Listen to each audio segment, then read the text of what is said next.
de la construction et de l'immobilier en créant des startups et en répondant à la problématique de nos acteurs. Comment on procède? On identifie les problèmes. Chez Construct Lab, on adore les problèmes. Travailler par petits groupes sur toutes les instances précises de cette famille de problèmes, rechercher quelles peuvent être les causes. Ensuite, on va tout mettre en commun. Ce sera la fin de la première étape. On aura une grande montagne de problèmes mis en commun, tant soit peu organisés.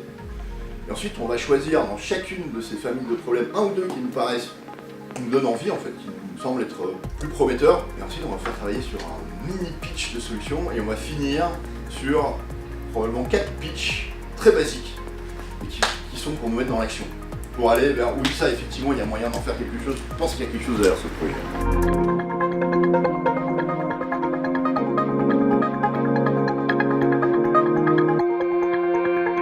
Aujourd'hui, on ne sait pas gérer de manière informatisée, rationalisée les stocks sur les chantiers. Or, la logistique classique, la logistique d'entrepôt, sait le faire.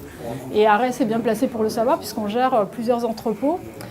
Donc voilà, donc je pense qu'il y a des choses à amener, il y a des bonnes pratiques, des outils, des retours d'expérience à ramener de la logistique classique et à amener sur la logistique de chantier.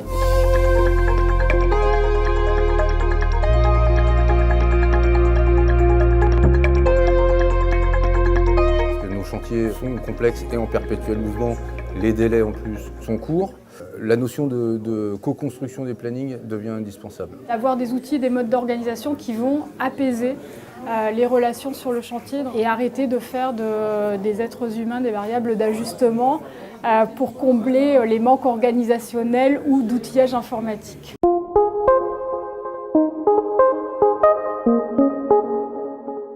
La solution, un outil numérique partagé de gestion des stocks. On y va. La vision. C'est un outil fabuleux, il est interactif, il est utile et pratique, il est adapté aux chefs de chantier. On a un terrain où le digital commence à monter et on se dit maintenant c'est le moment de prendre le virage parce que jusqu'à présent il n'y avait pas de nomenclature et là elle commence à apparaître.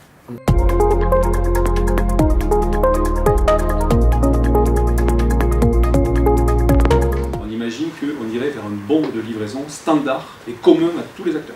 Ce qui me plaît, c'est l'échange avec les différents interlocuteurs et les différentes sociétés de différents horizons. Ça, c'est très riche parce qu'en fait, on a tous la même problématique et on peut se mettre ensemble et trouver des solutions. Et rien que ça, c'est d'une richesse, c'est énorme. Je trouvais que la salle avait une excellente capacité à identifier des problèmes très concrets depuis l'avant-projet, l'arrivée sur le chantier, la vie sur le chantier et toutes les problématiques administratives qu'il y a autour. Et que derrière a vraiment su être constructif, c'est-à-dire pour passer de... Le problème, c'est-à-dire qu'on peut améliorer le monde, et la solution, c'est juste rien d'autre que le moyen pour le faire. Et donc aujourd'hui, on nous laisse rentrer pour essayer de définir une supply chain de chantier. Donc ça commence à être intéressant, c'est-à-dire qu'on définit les moyens associés à réaliser ce qu'on a réalisé par rapport au planning qu'on a réalisé, pas l'inverse. On a réussi à réunir une trentaine de participants, on a toute la filière qui était représentée pour travailler sur ce thème qui, on l'a bien ressenti aujourd'hui, est un vrai problème, un problème commun, un problème partagé. On a commencé à faire émerger les vrais besoins, peut-être un début de solution également. On se retrouve pour une prochaine réunion le 6 juin. On a identifié les entreprises les plus moteurs sur le sujet pour travailler et faire émerger une vraie solution.